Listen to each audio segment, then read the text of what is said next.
live, baby. We live. How y'all doing? Hope everybody doing fine. I got my mint water mixed with a little ginger. But in case y'all didn't know what y'all tuned into the Ham Life Podcast Live, baby. The Ham Life Podcast show. Okay. So, in case y'all don't know who I am, I'm your favorite cousin. Okay. All right. So we have a real interesting show for you today. Uh,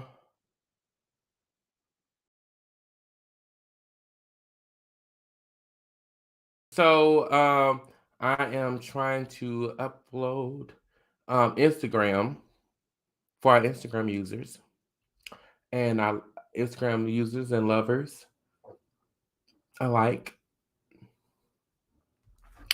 Granted, they won't get all the access y'all have, but nevertheless, they'll get some access. Okay. Um, we are live.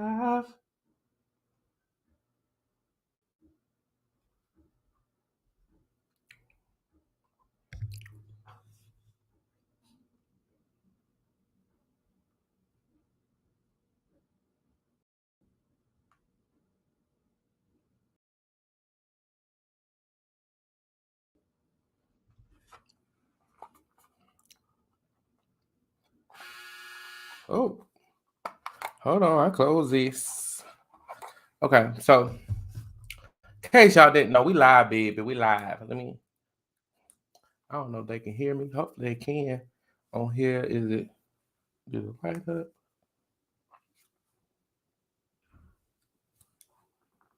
Oh, it's not lighting up. So that means y'all can't hear me.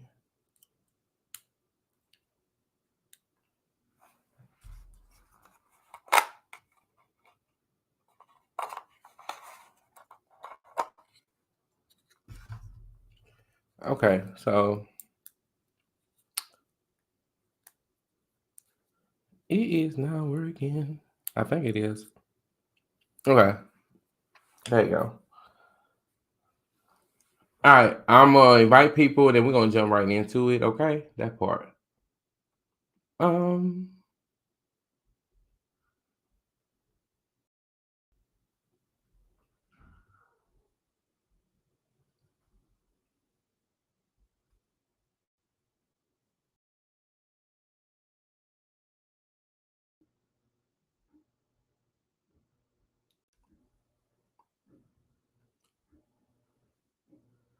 Okay. Oh, all right. I got y'all, baby.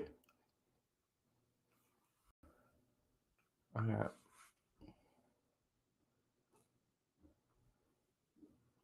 a few people that I have to add real quick.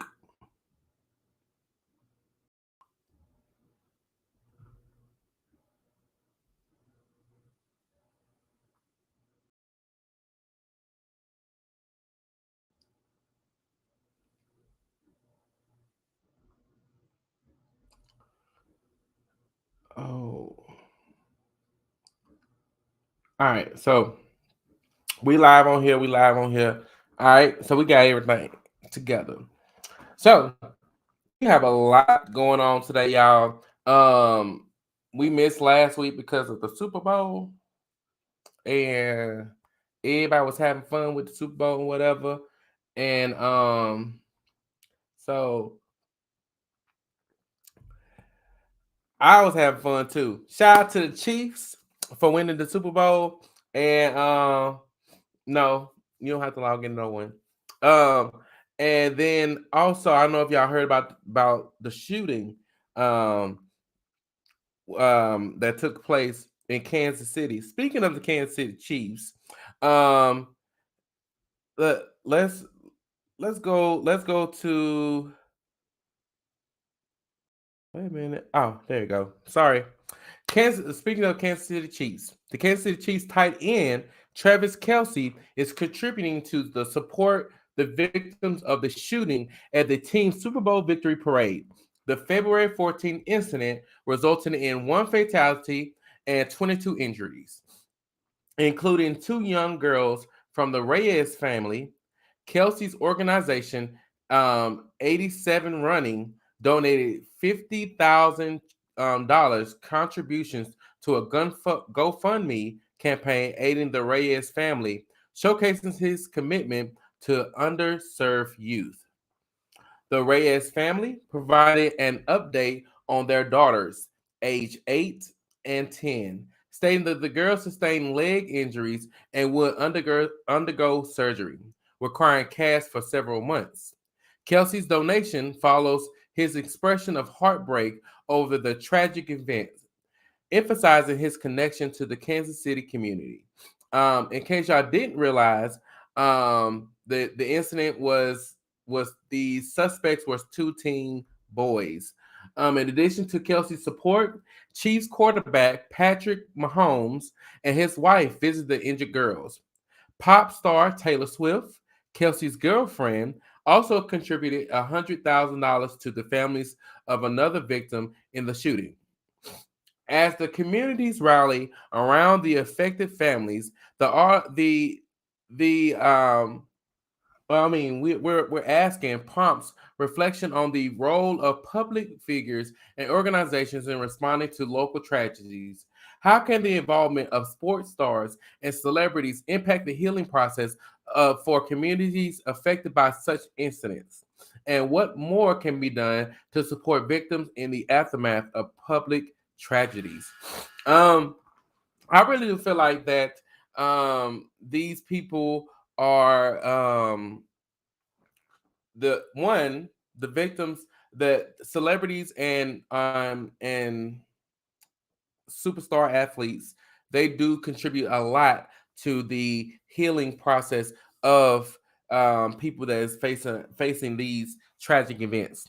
So I do feel like that Taylor Swift and Patrick Mahomes and Kelsey's contributions that they did um, put forth was a valid effort, and it do plays a major part in the healing process for these families. Just to know that you have a superstar in your corner alone helps the motivation and the healing process for these young individuals.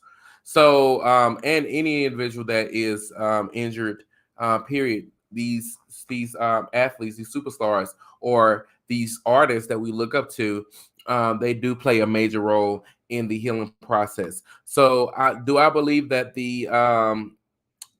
that they did what they could? Yeah, I absolutely do, and I applaud them for their effort. Um, Former other news, former NAACP leader Rachel Dolezal, known for pretending to be black in 2015, is facing another controversy. Fired by Catalina Foothills Unified School District in Arizona over her OnlyFans account. Dolezal's post on the platform which she hosts explicit content violate the district's social media policy. Despite being active for years, the district only learned of her account recently. Dolezal, now named Nekeli Diallo. Wait a minute. So Nekeli Diallo, which I believe is Nigerian. So this white woman will change her name twice. All right. But anyway, she's been on an OnlyFans model for a couple of years while being a educator or and working for the NAACP and so forth. So anyway, she worked as a part-time after-school instructor and substitute teacher. This comes after her 2015 resignation from the NAACP um, and removed from a police commission due to racial identity controversy. In 2019, she faced welfare fraud charges. That part. Um, so the question arises that the intersection of personal life and professional conduct, as more teachers face repercussions for their activities on platforms like OnlyFans, what impact does an educator's private online presence have on their professional standings, and how should schools navigate their situations? Like, is it okay um for a teacher to have an OnlyFans page? Why not? Well, I tell you, I do find it offensive. I do feel like it's inappropriate for teachers or instructors or anybody in the education field to have OnlyFans, because these kids can access their OnlyFans. It's not that difficult to access OnlyFans. They can steal people information, steal their parents' information, or make a fake birthday up or whatever, just to access OnlyFans, and they can see their teachers. You know what? But this woman has been in the news the last couple of years, especially with her identifying as black, but she's really of a Caucasian descent. But nevertheless, I hope she just get this together, because she's having a whole identity crisis altogether. I feel like this lady is screaming for help, and although she's intelligent, although she has a college degrees, excuse me, I do still feel like she is screaming for help, and no one is helping her. She needs some mental attention promptly. But anyway, moving right on. Kevin Colantonio, a 34-year-old man from North Providence, Rhode Island, was arrested and charged with using gasoline to set multiple fires around the exterior of the predominantly black Shiloh Gospel Temple on February 11th. The Pentecostal church, with a congregation mainly consisting of black and African American members, suffered significant property damage. Fortunately, the building was vacant at the time, and the fires were promptly extinguished by the North Providence police and fire departments. Tonio, facing charges of maliciously damaging property by fire or explosion, was arrested without incident. The investigation involving multiple agencies is ongoing. In light of this incident, the community may reflect on the motives behind such acts of arson against place of worship. How can society address and prevent acts of violence targeted at specific religious or racial communities, fostering a sense of safety and inclusivity? Dang, I got tongue tied over that. But anyway, this is crazy. I wish we had a photo of the man. I would probably show it, although it's not good practice. Or I feel like it's good practice, because if it was a someone of African American descent, the news wouldn't have no problem showing their face and releasing their identity promptly. I do feel the same way about people of other colors. We should share their identity promptly, and let people see their faces. Y'all, if y'all never noticed that, I'm not gonna go down a tangent, but have y'all ever noticed that? Like, anytime it's a if it's someone of, well, most of the time, I ain't gonna say all the time, but most of the time, if it's someone of that is white or of not of color, that they do not show their face on the news, or they hesitate, or they wait a long time to show their face. But if it's someone of color, they hear it, put their face out there. Yeah, this person did this. Tyrone Jackson, he did this. If it's a Tyrone Jackson out there watching this, I do apologize. I didn't mean it literally, and hopefully you don't go to jail. But moving right along, Crystal Kaiser, a 23-year-old Wisconsin woman accused of killing a man she claimed sexually assaulted her and other underage girls, was arrested in Louisiana after nearly 2 weeks on the run. Crystal, who had been freed on a $400,000 bond while awaiting trial for the June 2018 death of Randall Ballard III, was taken into custody by U.S. Marshals. The arrest comes after she was charged with misdemeanor disorderly conduct in a domestic violence case in the Milwaukee, violating the conditions of her bond. Prosecutors argue that there is evidence of Valar sexually assaulting Kaiser and other girls, supported by seized videotapes showing the assaults. Kaiser, who was 17 at the time of the killing, faces trial on June the 10th. Advocates have drawn parallels to the Kyle Rittenhouse case, demanding similar treatment under Wisconsin's self-defense law for Kaiser. The comparison also extends to Centonia Brown, who was convicted as a teenager for murdering a man who she said hired her for sex. In the context of self-defense laws and the criminal justice system, the question arises about the consistencies of legal outcomes in cases involving claims of self-defense. How should the legal system navigate situations where individuals argue self-defense in response to alleged wrongdoing? And what impact do such cases have on the public perceptions of injustice? So I feel like the young lady is right in her doing. She popped oh boy for rightfully raping her, and she was underage.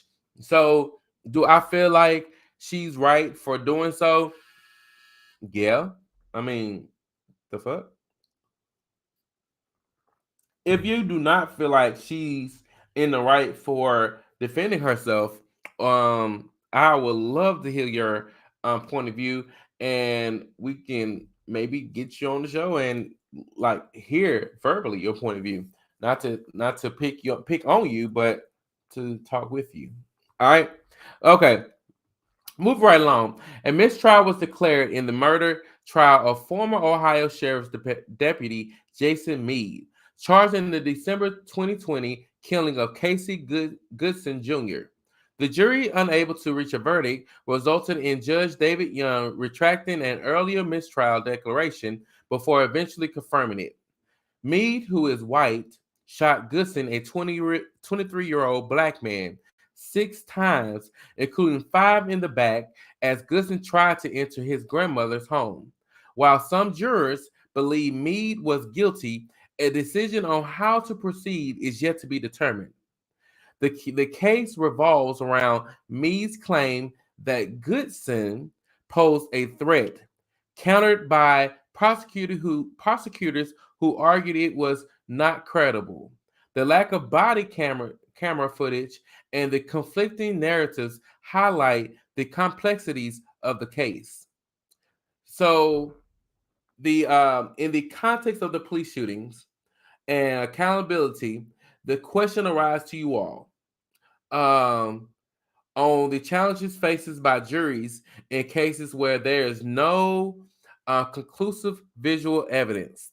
How can the legal system address the difficulties of reaching a verdict in cases of police involved shootings, especially when there is a lack of body camera footage? And what reforms can enhance transparencies in such situations? So I don't understand why there was. I understand that something about either it was damaged or he didn't have it on or whatever. I do not believe that not only should they have some type of they need to have more than one point of view or one viewpoint of a body cam footage. They need to have something on their shoulder and as well as something somewhere in the center somewhere, so they can have two viewpoints of what's going on with officers shooting these people. Now, do I feel like that it should have been a mistrial? No, I think that it's enough evidence to convict this man. He shot this black man 6 times in the back. 6 times. All right.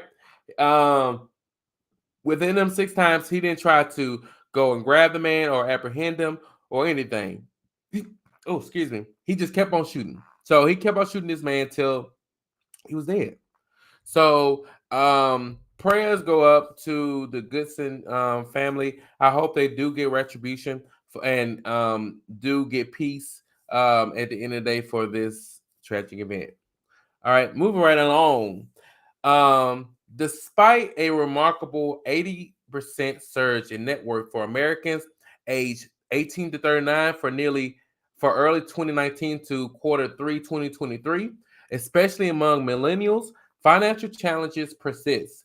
Much of the wealth growth is tied to investments, often not translating into disposable income. Millennials, shaped by recession, the pandemic, and student loan debt, grapple with balancing enjoyment and financial security. Some, like Halil Esmail, a 32-year-old pharmacy technician, face difficult choices, experience a pay cut while pursuing education. A CNBC survey reveals conflicting sentiments with 42% earnings more in the last year, but almost half unable to cover more than a month's expense if unemployed. That's terrible, folks. Young adults labeled as engaged in doom spending grapple with prioritizing present enjoyment amid economic uncertainties. The use of credit cards among millennials has increased, but high inflation and interest rates pose challenges, leading to a rise in delinquencies. The financial struggles extend to housing with soaring prices, making home ownership seem unattainable for many. Despite wealth gains, millennials, particularly Black Americans, y'all better listen, faces challenges achieving financial milestones, hindering recovery to pre-pandemic levels. The question arises: how can individuals balance present enjoyment with long-term financial planning? And what systematic changes can address the financial hurdles faced by millennials and marginalized communities? Well, my perspective is uh they really need to learn the long-term effect of saving and not having to work when you're 60, 70 years old. We need to normalize not working that late or that at that late of an age or that old. You're supposed to be in retirement age. So having a retirement age where you're enjoying life, you're really cutting it because you're enjoying life now, and you spend all your youth partying and enjoying everything instead of having a balance. It's not bad to we'll tell you oh it's not bad that you want to enjoy yourself or experience your youth, but don't forget about your elderly age. You don't want to be working until you 60 or 70 years old again. You really want to I personally don't want to be working after I'm 50. Okay. All right, that part. So moving right along, but before we do have a video for you all, and it's for the break. All right.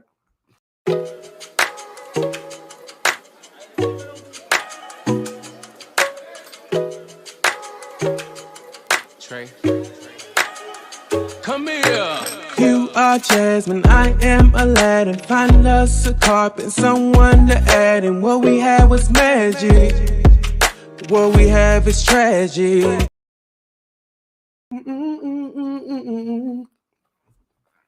Thank y'all for tuning in. And then we have another video for Black History Month. But stay tuned in for that. So, all right.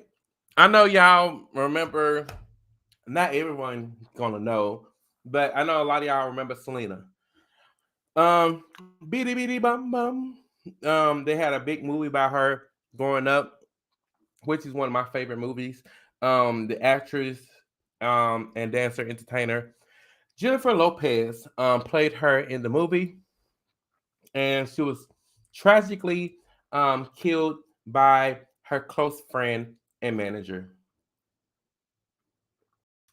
So, a new docu series, Selena and Yolanda, the secrets between them was ignited controversy ahead of his Oxygen debut, as it extensively features interviews with Selena Quintanilla's convicted killer, Yolanda Salvador, whatever her name is, serving a life sentence for her first-degree murder since 1995.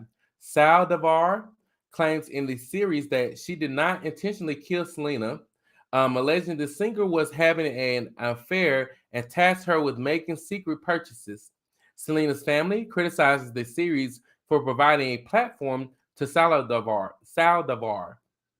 with her father stating that everyone knows there is zero truth to anything that comes out her mouth. The timing of this series airing just before the 29th anniversary of Selena's death has drawn criticism from fans. Selena's family declined to participate in the docuseries. Fans question the decision to air it now. After all this time, now they want to air it. The controversy raises questions about the responsibility of media outlets in presenting narratives, especially when they involve convicted criminals. What considerations should be taken into account when airing documentaries featuring convicted individuals, particularly when their claims lack substantial evidence? And how does this impact the perception of justice for the victims and their families? So, I feel like oxygen is wrong at this point because they shouldn't even gave that woman a platform to even discuss this. If they wanted to do a follow up, they should have did the follow up with the family instead of giving this woman an opportunity to sell her story, so to speak, and make money off of it. She is a criminal. She killed this woman unjustly and let her face her consequences. I do feel like it is a little bit much, and man, just push her to the side. She shouldn't even be getting out. Let her serve her life. But anyway, we have another video for you all. This is for Black History Month. Check it out.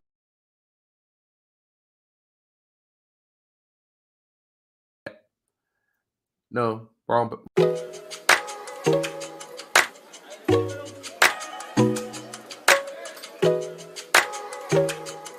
Trey. Come here. You are Jasmine, I am Aladdin. Find us a carpet, someone to add in. What we had was magic. What we have is tragic.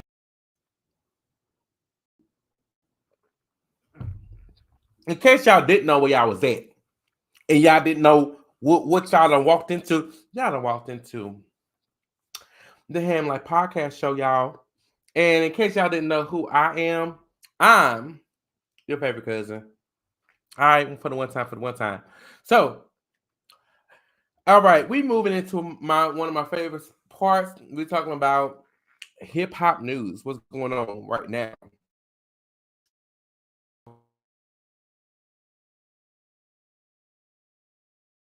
Says foray into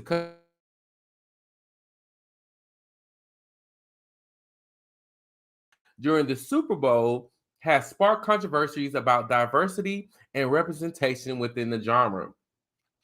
Fans and enthusiasts hope that Beyonce's star power would bring recognition to Black artists in country music, a genre often perceived as exclusive to white men. Country music has roots in the African diaspora, and Beyonce's venture is seen by some as a reclaiming of a genre that has historically marginalized Black musicians. Nashville-based singer Raina Roberts expressed optimism about the impact of Beyonce's music, saying that she gained thousands of fans interested in Black country music within a day.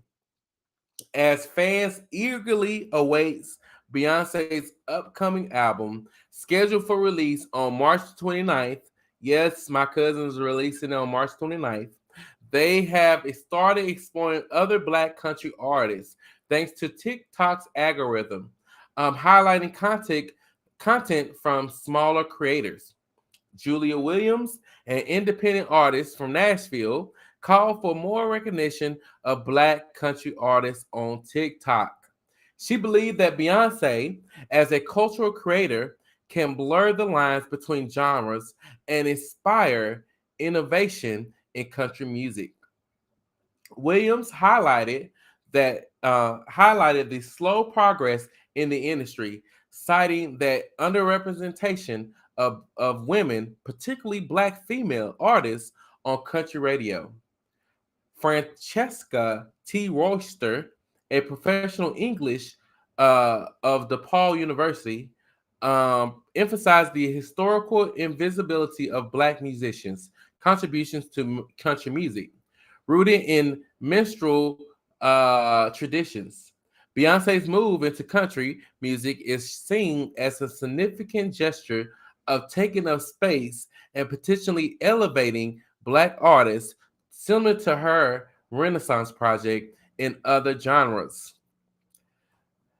Beyonce's reference to Black country trailblazers, such as starring Texas Hold'em with banjo playing from Grammy winning artist Winona Giddens, is seen as a nod to the African diaspora's influence on country music. Giddens, known for her educational work on the banjo's history, expressed surprise and joy as at Beyonce's use of the instrument. Despite positive fan responses, there has been resistance, exemplified by an Oklahoma radio station initially refusing to play Beyonce's country songs. This incident underscores the challenges facing Black artists seeking airplay on country radio and highlights the broader issues of diversity and recognition within the genre. Question to the audience: in the face of resistance to Beyonce's country music on some radio stations, how can the industry better support and promote diversity in country music, particularly for Black artists? So I know it's not typical now. It's not typical for people of color to listen to country music. Not, and I know it's like I know it's a few of us that do. Now I'm not saying like oh Black people don't listen to country music. That's a lie. So I do. It's just a very few of us that will take the time out to listen to some country music. I do listen to country occasionally. Me being from Nashville, Tennessee myself, of course I do listen to some country music. So I don't know a lot of Black people that are country artists. Or well, growing up I didn't. I probably knew like maybe two or three at the most. Now you do see more and more people opening up and going through country and putting out country albums. Monica and K Michelle are one outside of Beyonce. So all these artists are that we know as R&B are switching over and trailblazing, like, okay, hey, let's really show and take over what we usually do. So I really do feel like that. I really feel like it's Beyonce is taking a step of taking over, or not even taking over, but trailblazing or making room for other Black country artists that is in this genre and is not being heard properly or is not getting the same recognition as their white male counterparts. But y'all let me know how y'all feel. And moving right along, Def Jam Records co-founder Russell Simmons, yes, the Russell Simmons, faces another lawsuit, this time from former employee Drew Dixon, who previously accused him of sexual assault. Dixon is now suing Simmons for defamation after he referred to her as a liar in a December interview, disputing the definition of harassment and sexual assault. In court documents filed in New York, Dixon seeks compensatory and punitive damages, alleging that Simmons maliciously discredited her damaging her professional reputation. Simmons has not yet responded to requests for comment. Dixon first went public with allegations against Simmons in 2017, claiming repeated sexual advances, including assault in 1995. She is one of over 20 women accusing Simmons of sexual misconduct. Another lawsuit filed this week by a former music video producer alleges a rape in the late 1990s. Simmons has denied the claims, apologizing for being thoughtless and insensitive, but maintaining he was never violent. Question to the audience: in the wake of multiple lawsuits against Russell Simmons and the Me Too movement, what actions do you think are necessary to address and prevent sexual misconduct in the entertainment industry? So, um, it's like everybody in the entertainment industry is being charged with sexual assault. Everybody's being called out. So, one, what is the driving factor for making everyone come forward now? That's what a lot of people are saying. What is the driving factor? Make them come forward now. And two, what was these people thinking? Like these entertainers, what was they thinking? Um, like forcing themselves. Like you got money. Like if a woman or a male is uncomfortable or don't want to do something, guess what? You can go pay somebody else to do it. I'm pretty sure there's sex workers out there, and during that time, especially in the 90s. Can you tell me it wasn't? All right, moving right along. All right, the Southern California rapper Vince Staples, known for over a decade in the music industry, has ventured into filmmaking with his autobiographical dark comedy series, The Vincent Staples Show, now on Netflix. Staples, not driven by critical acclaim, values creative fulfillment and explores surrealism in his series, drawing inspiration from childhood influences like The Twilight Zone and The Wizard of Oz. In an interview with the Association Press, Staples discusses the importance of surreal simography, and storytelling in this show, aiming to challenge the audience perception of reality. He incorporates Christian imagery, seeing religion as a tool to explore the blurred lines between the perceived and the felt.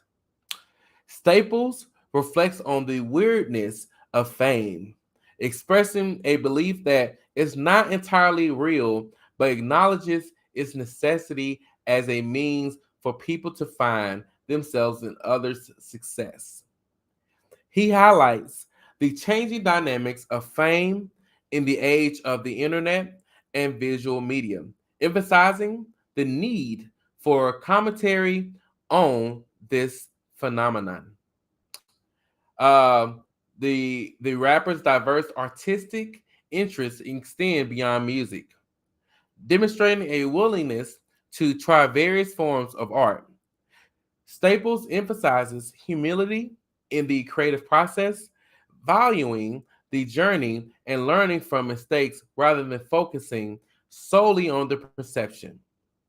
Staples also shares concerns about the impact of artificial intelligence on human interactions and emphasizes the importance of appreciating simple human connections. Staples expresses a longing for the old fashioned interaction, such as chatting with a cashier or experiencing mistakes in restaurant orders, suggesting a need for a greater appreciation of human existence.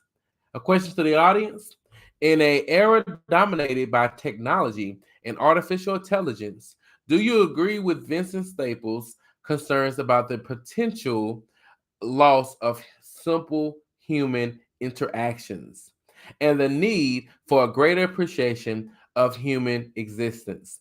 I personally, I watched the show, and I think I watched it. I watched the whole entire series in a couple of hours. So I watched it earlier today, and it was good. I really enjoyed the show, and I agree with him. We should revel in just simple human connections, and see how we interact with one another. If you're on Instagram, this is the time for you to get off. I'm sorry, baby. It's time for you to go. And it's because we figure ready to give away our Ham Life Hot Ass Mess Award of the Week. All right. And you're going to catch that at hamlife.tv. Yep. I'm talking to them. Okay. Not you. Yes. Hamlife.tv. TV. But to everybody on Instagram, I'll holler at y'all. I'll talk to y'all later. Y'all be blessed. But for you all, y'all stay tuned. So our award for hot ass mess of the week is going to my auntie. Okay, because child Auntie Monique has been all through the news in the past 2 weeks, starting with her interview on Club Shay Shay. And hey, look, because she was talking mad stuff about DL Hughley. What would you get ready to say? I was gonna say, what did DL do? Let me check. Child, let me tell you, DL Hughley did a lot to Auntie Monique, and she do not mind calling this brother out on his mess.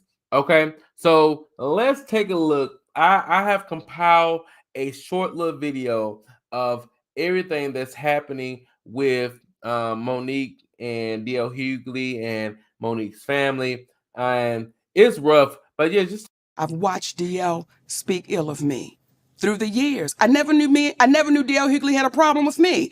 But when Cass said they all a group, he forgot to put DL Hughley in the group. In other words, she just got a weight set. And so Monique was on. Every time I see Monique these days, she's on doing some greasy ass video with her and her daddy complaining about something or working out. I don't know nobody that work out that much and gain weight unless every crunch you do has got Captain in front of it. But apparently she goes on Club Shay Shay and she said I was very dismissive, like, Monique's a liar.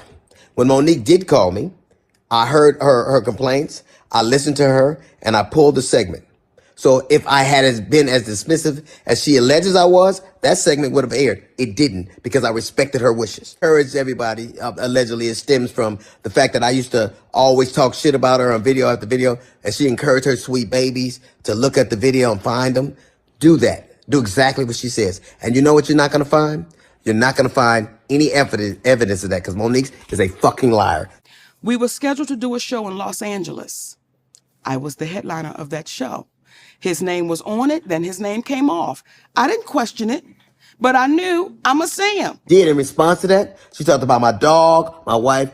This broad even brought out my daughter's personal trauma. My daughter was molested, and Monique brought that shit out and told the world that I allowed my daughter to be raped in front of me. The lying motherfucker. You know, when I watched DL say she went after my wife, she went after my daughters, I want to really be clear who I went after so that there's no confusion here. When I was on stage, when I'm on stage and we are performers, we are performing to the audience in front of us. When I was on that stage and I said it must be hard to perform oral sex. But differently. Okay, on a coward. That had nothing to do with Mrs. Hughley. That insult was directed straight to you, DL. That had nothing to do with your wife. That was straight to you. So it felt like you were trying to pass it off as if I was going after your wife. When it comes to your daughter, to the baby that you did a post about, you did an interview about, I didn't do that interview. I simply reposted what you said. So when you say, Monique, you went after my daughter, that's untrue, DL. I posted what you said. And then when you said when you were really going for it with your shades on, and you said, Monique said, I stood by and watched my daughter be raped. DL Hughley, that's your conscience talking to you, brother. Then you know what else you won't see? Monique doing? You won't ever see her with her family, videos with her children or grandchildren, because nobody fucks with. Shalon, I am a stand-up comedian, Monique's oldest son. He had a lot to say, child, and he said Monique didn't do shit and that she been lying about the narrative between him and her, and there's no chance of reconciliation between the two. Man, y'all take a listen. To address the Club Shay Shay interview that she did where she states that she prays to the universe in regards to reconciling our relationship, as I stated, is odd. My mother and I both know that that is a very false narrative, and I would like to free her of having to continue telling that lie. So basically, he's saying that she don't care about him, and she don't have no intentions of being a true mother to him, and that he just tired of her spinning the narrative that she's trying with him and he's not trying, and all the shit is a lie. So it went down. If y'all have not seen the full video, please check out the full video on TikTok. His name is Shaylon, okay? Shaylon. As my mother, or she retreats back to daddy to move forward with a conversation, and I'm tired of hearing my mother's truth. So Monique did respond to her son's video. She wasn't too happy about what he said, but she responded with text messages that were shared between herself and her son. As you can see, the receipts that she posted was a little bit over 3 years old. Man, he wasn't too happy about what his mother had to say. Check it out and hear what he had to say. I'm gonna jump right into it.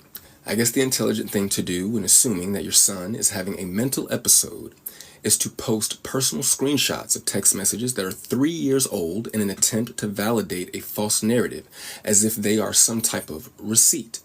You also invaded the privacy of my daughter's grandparents by posting your receipts. Neither of you should never speak on mental health again if you thought that that idea was a good one. As a person who lives with mental health issues, let me be the first to educate you that there are individuals who have taken their lives, harmed, and also taken the lives of others for doing the very thing that you so proudly did and your fan base pats you on the back for, which is very telling to how strangers will buy into your toxicity. I have even gone to therapy with my mother on several occasions, but for those who know how efficient therapy works only works when both people are being open. My mother was still in her 15-year-old mentality phase during that time, so I guess I understand why she did not know how to be open with me during our sessions. When a person becomes accustomed to being a victim and others get used to seeing them as one, they live their lives in a state of internalization, meaning you consistently receive another's approach as an attack, constantly putting you under the illusion that you need to always be on the defense, even in situations where there is no actual attack, just an acknowledgement of things already said by you. One should not feel attacked by an acknowledgement of the words that they stand on.